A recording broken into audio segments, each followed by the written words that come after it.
Muy bien, vamos a hacer entonces un repaso, una identificación de sinergias y acciones de vinculación de este segmento de movilidad urbana.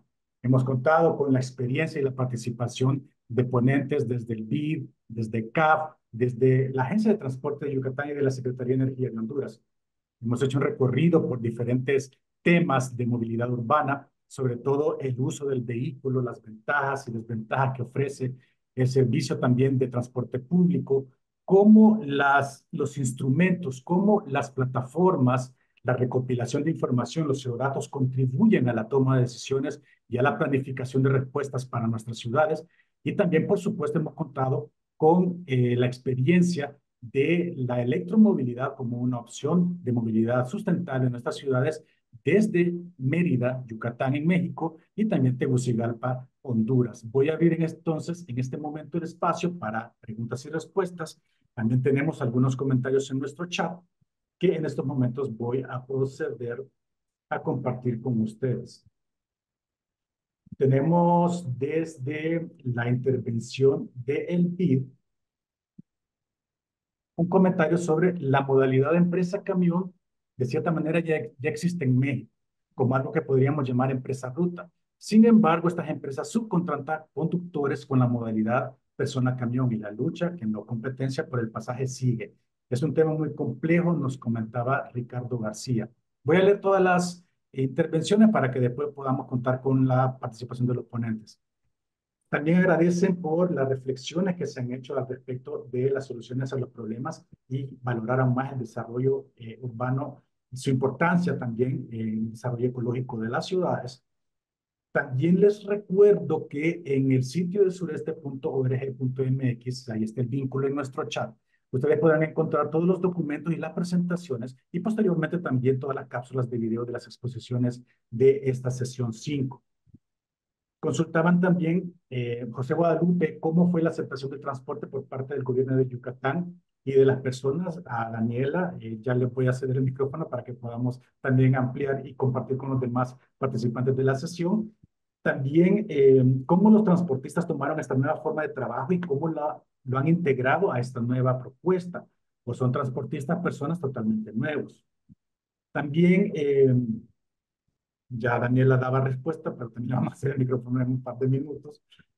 Para Amado, Margarita García agradece su presentación y si puede indicar algunos elementos para impulsar la movilidad urbana sostenible en ciudades pequeñas, densamente urbanizadas, con el transporte público que es privado y subsidiado y de una cultura fuerte de que el autobús es casi un taxi que te para donde tú quieres. Gracias, mencionaba Margarita García.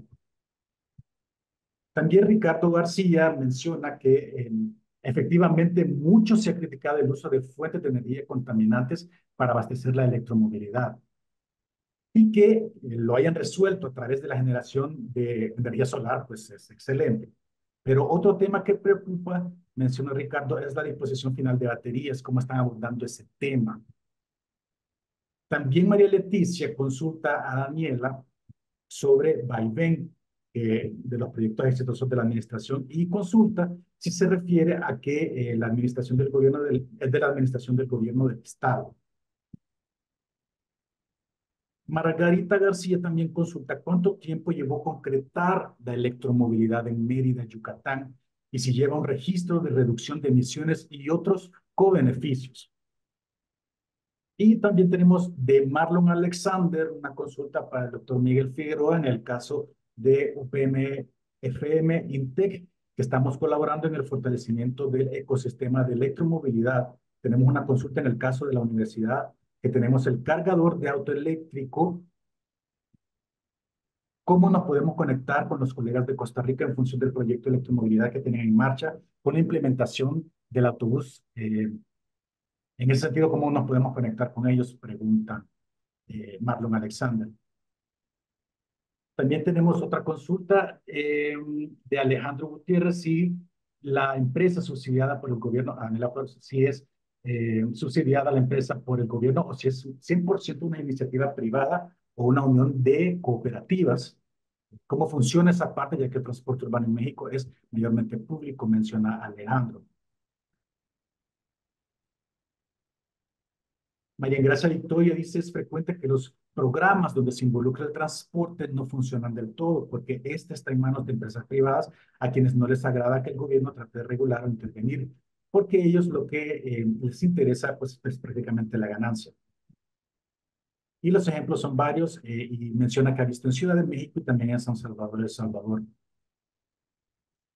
Catalina Banuli, de CAF, nos comenta que desde las ciudades, ¿cómo ven el incremento en el uso de la motocicleta? Si se han implementado alguna política diferencial últimamente.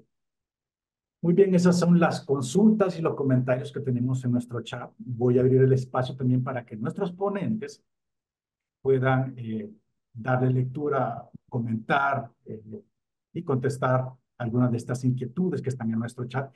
También les recuerdo a todos los participantes que pueden alzar su mano o también activar su micrófono para que podamos seguir con este espacio de preguntas y respuestas. A nuestro ponente, por favor, abre el micrófono. Gracias. Si les parece, comienzo yo porque la primera pregunta fue para mí. Amado, Eh, por favor. gracias. Comentan que el esquema de empresa camión ya existe, pero en la operación no tiene los beneficios que debería porque rentan las unidades a conductores. Esto es muy cierto. Digamos, el modelo original de persona camión o persona bus es el peor modelo porque no están organizados los transportistas, no hay frecuencias definidas, no hay paradas definidas, entonces salen en los horarios que hay mayor demanda para captar la mayor cantidad de pasajeros, compiten por los pasajeros, van a velocidades altas, en fin, ese es el peor de los modelos y el que impera en realidad en la región. Lo que proponemos es que se formen rutas empresa o que dependiendo de, puede ser por medio de clusters en algunas ciudades, puede ser, hay muchas formas de organizarse, pero si se organizan como empresas, las concesiones se les entregan como empresa, pero siguen rentando las unidades a personas conductoras, el beneficio no se ve, ¿no? Lo que se necesita es que las personas conductoras sean empleados de las empresas, estén pagados al día y que no tengan una remuneración según el número de pasajeros que reciben para que dejen de competir y que tengan preferentemente en donde se pueda carriles exclusivos de transporte público sin rebase para que no estén compitiendo por el pasaje, que haya un sistema de recaudo unificado para esa empresa, es decir, que lo que entra ya sea por medio de una alcancía o por medio del pago electrónico a cada bus se vaya a una bolsa más grande que sea de toda la empresa. Y así quitas el incentivo del ingreso adicional por bus o por operador, ¿no? Esa es una, y que de hecho conozco algunos casos en México que justo se les dieron algunos incentivos muchas veces para fomentar que las rutas se organicen como empresas, se les dan algunos incentivos como puede ser bonos para chatarrización o algunos depósitos para la compra de los nuevos buses. Entonces se forman las empresas, pero al final del día siguen operando en la manera tradicional, ¿no? Entonces hay que poner ahí algunas otros candaditos para evitar que eso suceda. Otra pregunta de Margarita es que en algunas ciudades pequeñas los autobuses operan como taxis, ¿no? Que se para donde sea. Correcto, en realidad estas recomendaciones para ciudades de cualquier tamaño. Las paradas deben de ser fijas. eh, el pago debe de ser preferentemente fuera de la unidad, si es que hay en los parabuses, paraderos, para que solamente el tiempo que se tarda un autobús en una parada sea el tiempo de ascensos y descensos de pasajeros y no el tiempo que tardan en pagar, en recibir efectivo, en contar el cambio, etcétera.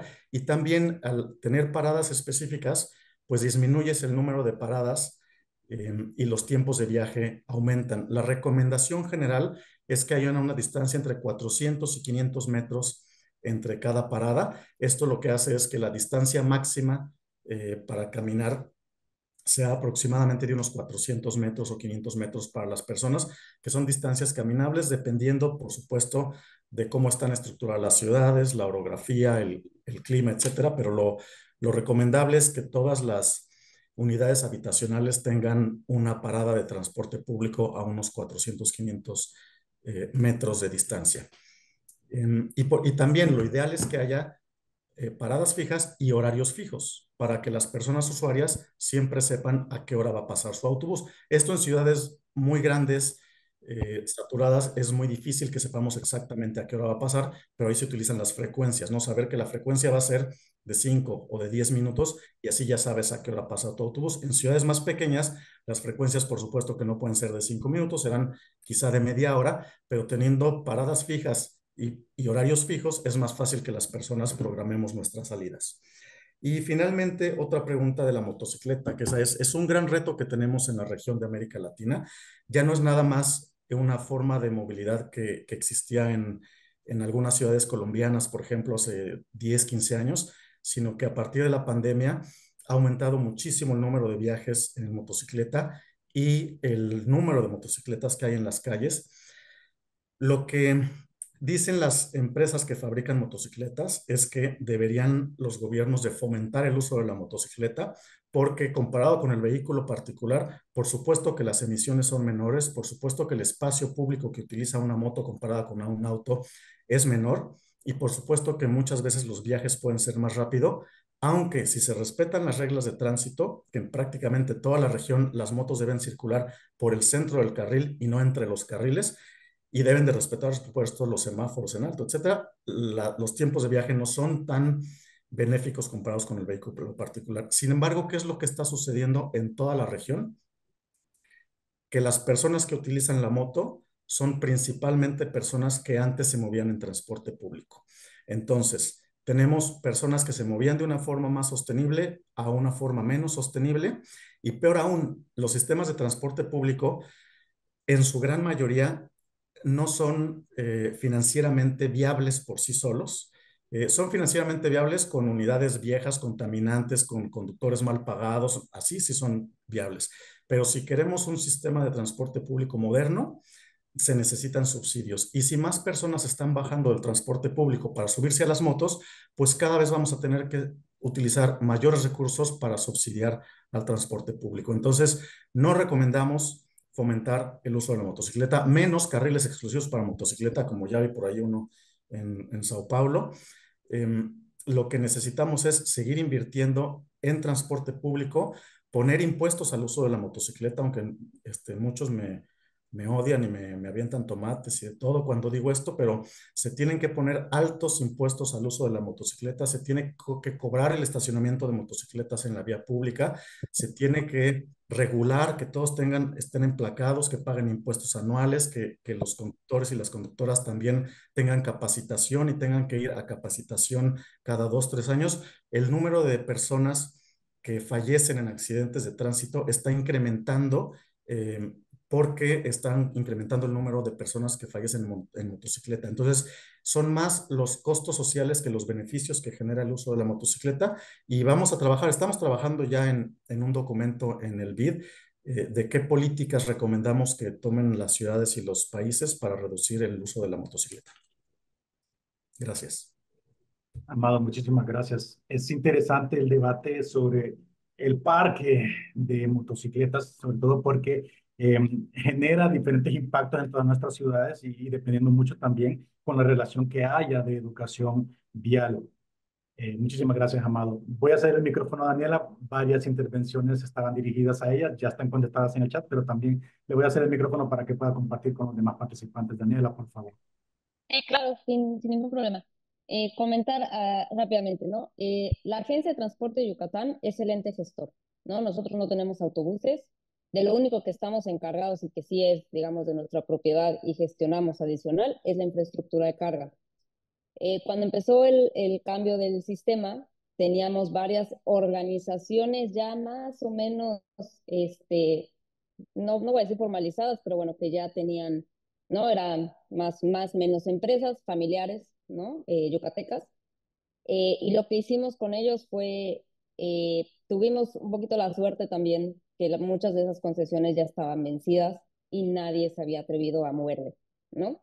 Entonces, pues obviamente revisando el modelo financiero, se les presentó algunos más afines que otros, pero bueno, lo que fue la instrucción, y aquí sí, la verdad, ayuda mucho el apoyo del Poder Ejecutivo, en este caso, pues solamente del gobernador, donde es pues con ellos o sin ellos, tan fácil, ¿no? Entonces, pues esa fue la propuesta con ellos y la mayoría de nuestros ahora concesionarios, ¿no? Que son empresa ya formalizada, son personas morales, etcétera, porque además nosotros creamos un fideicomiso. Entonces ahorita que Amado comentaba la parte del recaudo integrado, nuestro recaudo es integrado por todo el sistema y todo ese dinero se va al fideicomiso, no lo toca el concesionario hasta que nosotros le pagamos, ¿no? Entonces, eso fueron de las cosas que ayudaron mucho, sobre todo para el financiamiento de unidades, porque nosotros,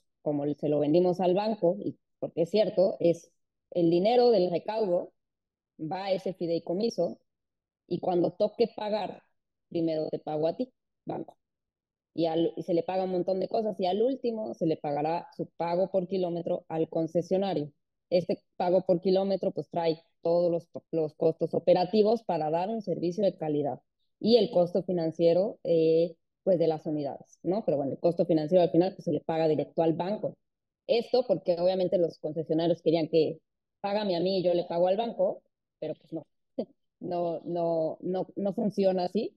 Y eso pues da certeza al banco de que pues de alguna manera indirectamente no está pagando el concesionario tal cual, sino que está pagando el ente, ¿no? Nosotros, el ente gestor. En ese sentido también, obviamente la tarifa que nosotros cobramos no es suficiente para financiar absolutamente todo el sistema de transporte. Sin embargo, como todo nuestro mercado es electrónico, todo entra a este fideicomiso y pues de alguna manera todas las rutas eh, pues están gestionadas por nosotros, el operador solo opera, ¿no? Solo con calidad, obviamente. Pues hay rutas que son buenas rutas y que seguramente son rentables y hay rutas que no son nada rentables y hay rutas que nunca van a ser rentables, pero bueno, pues ahí tratamos de hacer una especie de subsidios cruzados y además tenemos obviamente apoyo a través de un subsidio por parte del gobierno del Estado. Nosotros en la Constitución, obviamente como organismo autónomo, para asegurar ese subsidio, pues tenemos en ley y en Constitución que el gobierno, el Poder Ejecutivo, Estado, no nos puede dar menos de lo que nos dio el año pasado, ¿no? Entonces, con eso aseguramos nosotros que ese subsidio continúe, porque a final de cuentas, pues los costos, o sea, dar un servicio de calidad, insisto, no es barato, ¿no? Es bastante caro. Entonces, pues hay que subsidiar. Para nosotros el transporte público es un servicio público, así como policía, así como bomberos, así como maestros. Entonces, pues hay que cuidarlo y hay que gastar en él si queremos un servicio de calidad, ¿no? Eh, También en ese sentido y un poco de lo que comentaba Amado y de lo que comentaban, por ejemplo, bueno, y los choferes, ¿no? Las personas operadoras que nosotros les llamamos acá. ¿Cómo aseguramos que pues este modelo de empresa se cumpla?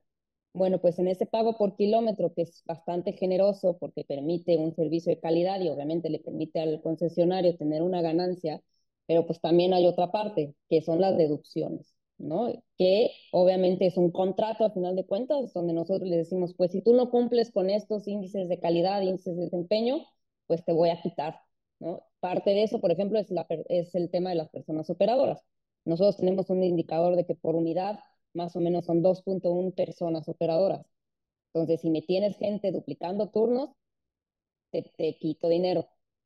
Nosotros, por ejemplo, para parte de seguridad social, les pedimos sus altas en el IMSS y ya vamos a empezar a pedir sus semanas cotizadas, porque ya nos hacían el chistecito de darlos de alta y luego darlos de baja. O sea, los concesionarios se pintan solos para sus creatividades, pero bueno, pues nosotros también. Entonces tenemos toda una serie de elementos donde aseguramos que eso que estamos pagando se vaya a donde se tiene que ir, ¿no? Para esa parte. La parte que me comentaban, por ejemplo, el financiamiento y cuánto tardamos, este proyecto, como les comentaba, fue financiado en dos partes, por Protram, ¿no? Por Banobras, y también el gobierno del estado pidió un crédito también para este proyecto, ¿no? Entonces, más o menos, para el proyecto de electromovilidad han de haber sido unos 1.700 millones de pesos, más o menos, ¿no? Porque también hicimos otras cosas, estoy hablando solo de electromovilidad, más o menos, y fue financiado un 30% por gobierno federal, un 50, 60 por nosotros, y el privado puso las unidades, ¿no? O sea, aquí todos pusieron algo, ¿no? ¿Para qué? Pues para asegurar que todos los incentivos pues estén alineados, ¿no? Eh, y más o menos tardamos, porque, y todavía no hemos terminado, ¿no? De las 5 rutas que tenemos, ya tenemos, de hecho inauguramos una cuarta el sábado y ya solo nos va a faltar una. Entonces, aproximadamente a finales de este año terminaríamos. Entonces, este proyecto se anunció en octubre de 2022 y lo vamos a terminar, pues yo creo, ya terminando hasta la última piedra, la última señalética, diciembre de este año. Entonces, pues tardamos 2 años, bastante tiempo récord para realizar un proyecto de esta naturaleza, pero bueno, tuvimos mucho el apoyo del gobierno federal, mucho el apoyo del Poder Ejecutivo, y pues ahora nosotros, digamos, como autónomo, pues estamos continuando con el proyecto y pues para lo que viene, ¿no? Entonces, creo que esas eran las preguntas, y si no, bueno, pues cualquier cosa estoy pendiente. Muchas gracias. Daniela, Daniela, muchísimas gracias también, Amado. Mantenemos el micrófono abierto y, por supuesto, Guillermo, adelante. Sí, muchas gracias. Bueno, varios comentarios para nuestros expositores de este primer panel. En principio, para Daniela Flores, conocíamos este proyecto impulsado en el estado de Yucatán y nos parecía más que relevante presentarlo en esta mesa.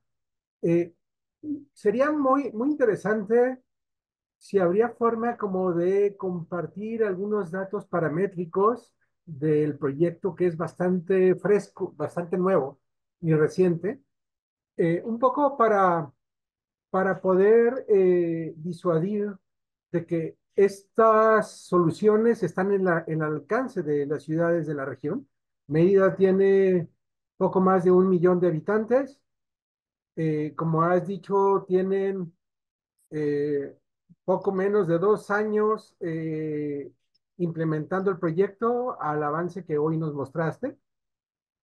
Implica un cambio de mentalidad desde la autoridad política con la determinación para hacerlo, una visión técnica ejecutiva que se traduce en darle viabilidad, no solo a la forma como estamos acostumbrados al transporte y de cómo operan los transportistas, pero también de la solución tecnológica y el esquema financiero para que esto se realice.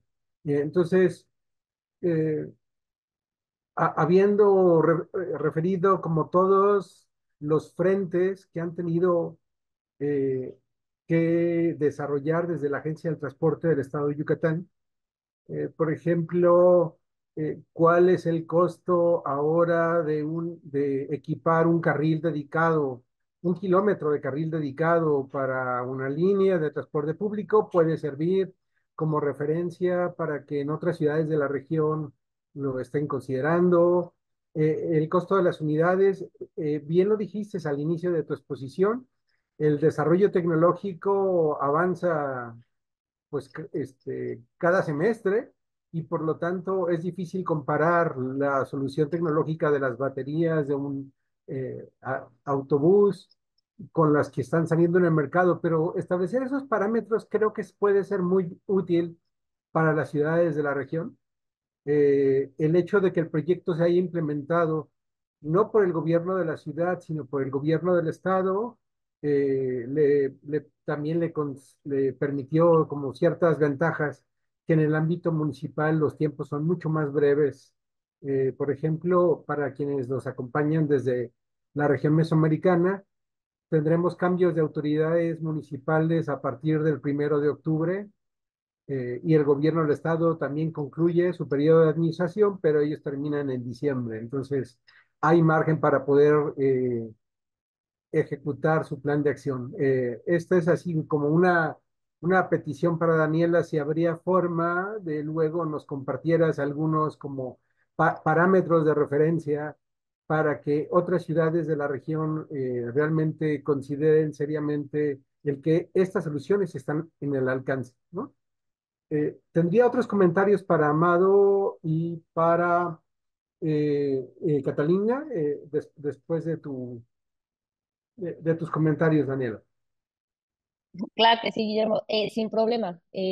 Ahí mucho va a depender Eh, por ejemplo, nosotros al final de cuentas nuestro YETRAM es un BRT, ¿no? Entonces, pues tratamos en la medida de lo posible y en la medida en que la geografía nos lo permitió. Mérida es una ciudad muy complicada en cuanto a sus tamaños de calles y demás, pues tratamos de seguir el estándar de ITDP en cuanto al BRT, ¿no? Entonces, como comentaba Amado, ¿no? Es a tener estaciones donde uno paga antes, entonces, al final, tener una estación tipo, o sea, de este tipo, pues es muy costoso, ¿no? Los equipos tecnológicos, si bien como menciona Guillermo, pues han también reducido sus precios porque pues ya tenemos mucho y el mercado chino es una maravilla también en este respecto, pues sigue siendo más o menos caro. Entonces, con gusto les podemos pasar como que una referencia, ¿no? De el carril solito, cuánto cuesta, igual la tecnología que uno quiera meter, o sea, digo, yo no soy arquitecta, pero bueno, cuando nos metimos a este proyecto y pues empezamos a aprender,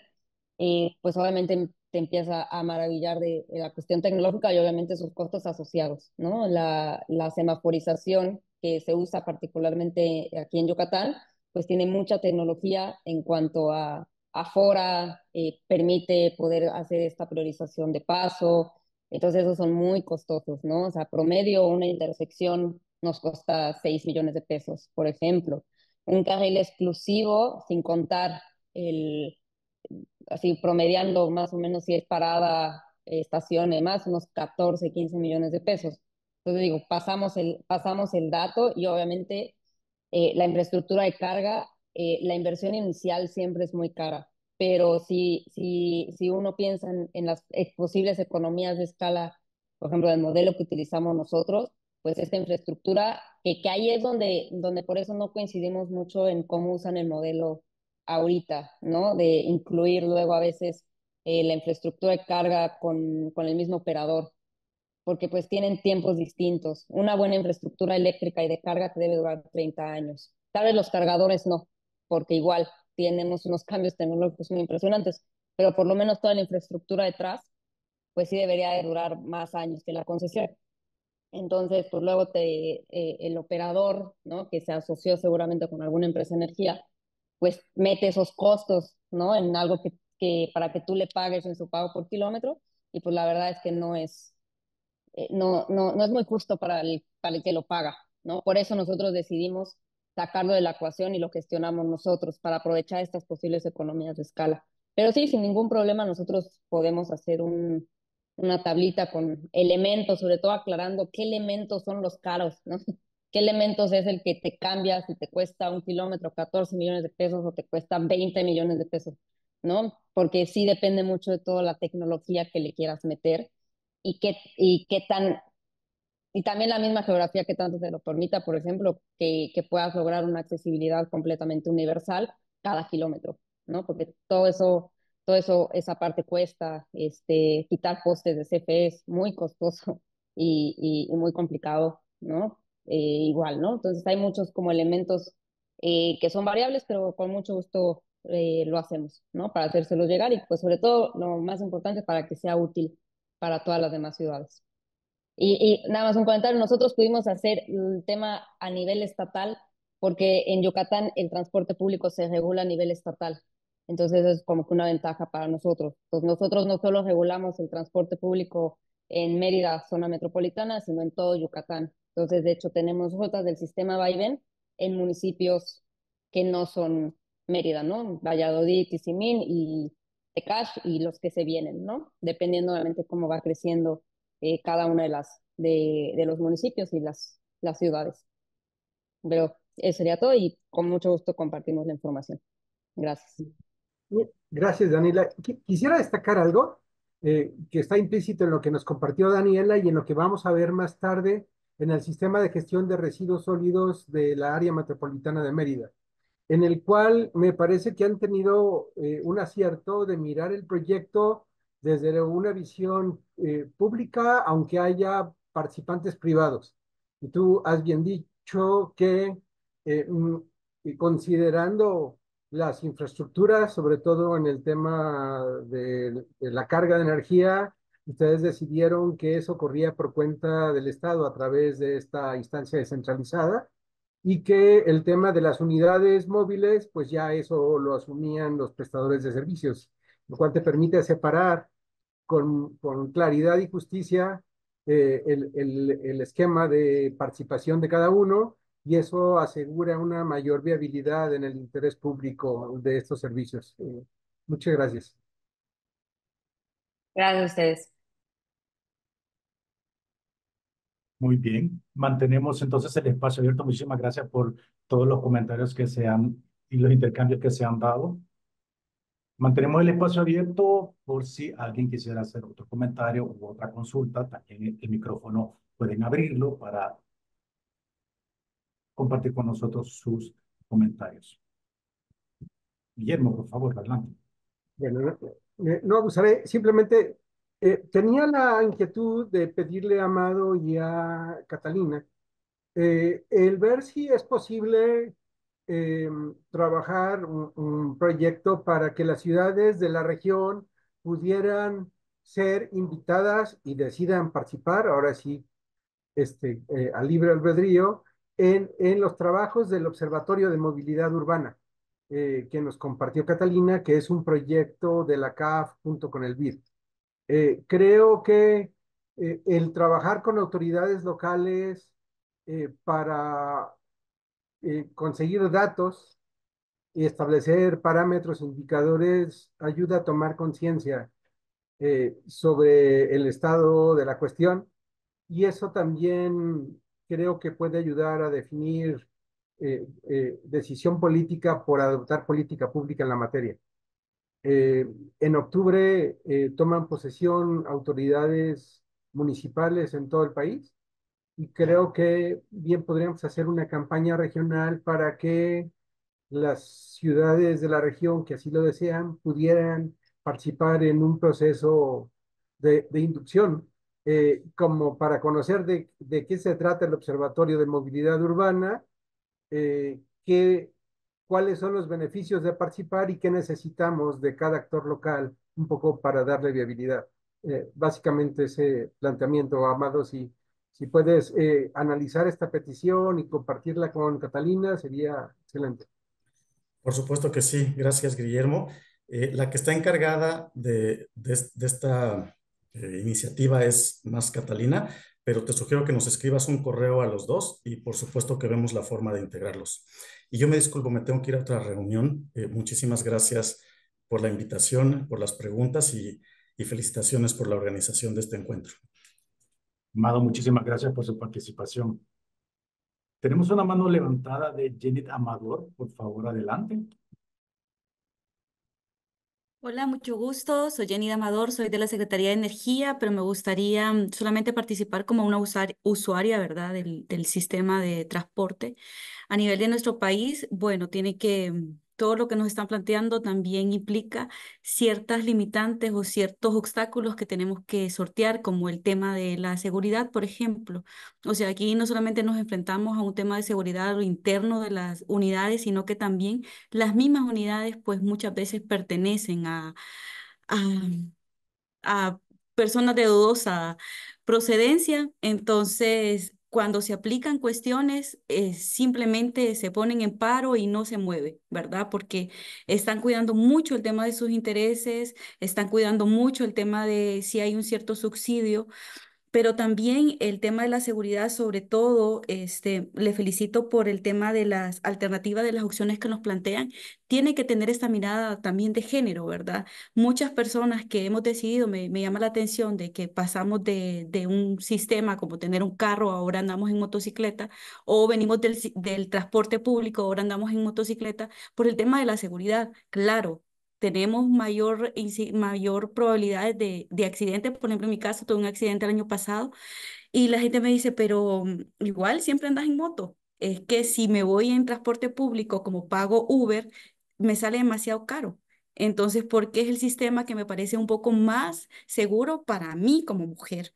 Entonces, porque me da un pánico simplemente subirme al transporte. Entonces, crear alternativas que también cuiden el tema de la seguridad, el tema de la seguridad de las mujeres y de las niñas, ¿verdad? Que muchas veces somos las que somos más vulnerables en el sistema de transporte porque también viajamos, del trabajo, vamos a traer a nuestros hijos, después nos subimos a un bus, después se nos hace demasiado tarde, después tenemos que ir al súper. Entonces, ¿cómo vamos combinando todas las actividades productivas y reproductivas?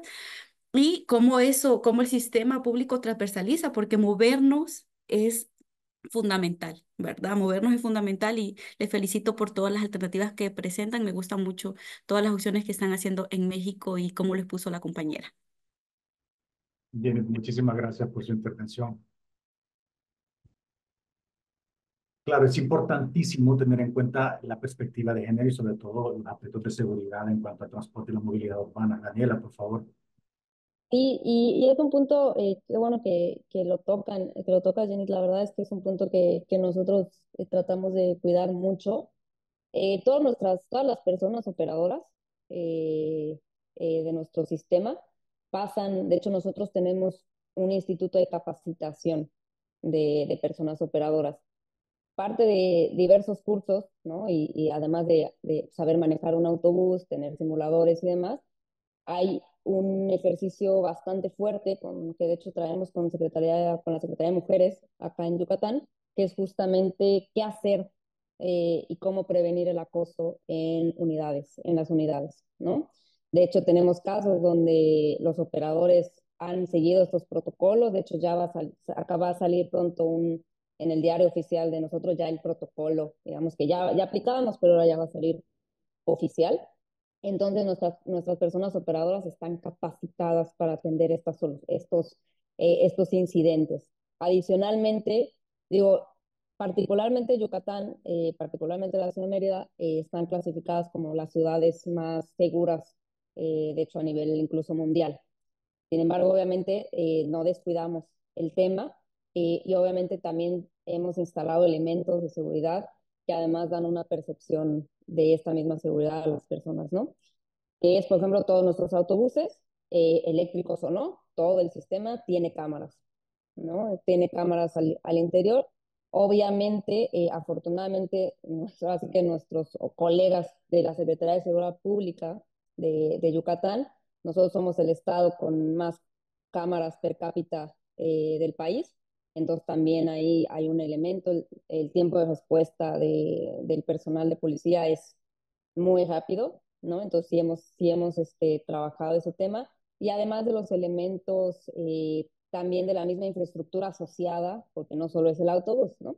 Las paradas que sean transparentes, que no se creen estos espacios oscuros, ¿no? Atrás del parabús, ese tipo de cosas, la iluminación, sobre todo en las paradas y en ese caminar que lleva de esa última milla, ¿no? De la gente que cómo baja y luego cómo llega. Entonces, hemos trabajado en estas intervenciones que los comentaban. Una de las cosas más importantes fue, de nada me sirve tener un paso peatonal bien bonito, un carril exclusivo bien bonito, si no está iluminado, ¿no? Entonces, fue un proyecto integral y son cosas que se cuidan mucho y también en las mismas programaciones que nosotros hacemos ya se ve muy claro todos estos viajes de cuidado, ¿no? Esta segunda, antes muchos solo te decían, ay, no, las horas pico en la mañana y en la tarde, ¿no? La hora de entrada del trabajo y la salida del trabajo. Y claro que no, ¿no? Todos estos viajes de cuidado se ven, ¿no? 1, 2 de la tarde, que por lo general es salidas, salidas de escuela, pero también salidas, ¿no? Para hacer todos estos viajes de cuidado. Entonces, esto se atiende a través de programación y nosotros también atendiendo el tema, regularmente hacemos encuestas con perspectiva de género, ¿no? Nosotros, por ejemplo, tenemos unas rutas nocturnas, que justamente lo que hacen es que unas rutas sean 24 horas, lo único que hacemos es cambiar el tipo de autobús, porque un autobús de 12 metros pues es muy caro, ¿no? Entonces cambiamos el tamaño, porque también es mucho menos la demanda, y nos dimos cuenta que las mujeres no lo estaban usando tanto, y cuando empezamos a preguntar por qué, es que ahorita tenemos vans, ¿no? Las combis, ¿no? Las sprinters, no te dan una percepción de seguridad, no son transparentes. Entonces esas unidades las vamos a cambiar por las eléctricas de 6 metros, que obviamente tienen panorámicos de vidrio grande, y entonces preguntando, pues ya las mujeres sobre todo nos decían, con eso me siento más segura porque está completamente iluminado, me veo de fuera, yo veo afuera, ¿no? Y aparte también nos comentaban la iluminación pues en el paso, ¿no? Entonces eso también pues lo estamos atendiendo, pero siempre procuramos que nuestras encuestas tengan esta perspectiva de género para poder atender pues a toda la población, ¿no? Entonces eso es un poco de lo que nosotros trabajamos acá en Yucatán para atender la parte de inclusión, hablando de género. Pero también más o menos lo mismo tenemos en personas con alguna discapacidad, ¿no? Listo, Daniela, muchísimas gracias por todavía ampliarnos más la experiencia de Mérida en Yucatán, en México. Pues no me queda más que agradecer al BID de México, a CAF, a la Agencia de Transporte de Yucatán y a la Secretaría de Energía de Honduras por compartir con nosotros todas sus experiencias dentro de este segmento de movilidad urbana. En el chat también ustedes podrán encontrar las direcciones electrónicas de todos los ponentes para que ustedes puedan contactarse con ellos y así poder creando más sinergias más allá de este encuentro, de esta sesión 5 de encuentro de ciudades del sureste de México y de Mesoamérica.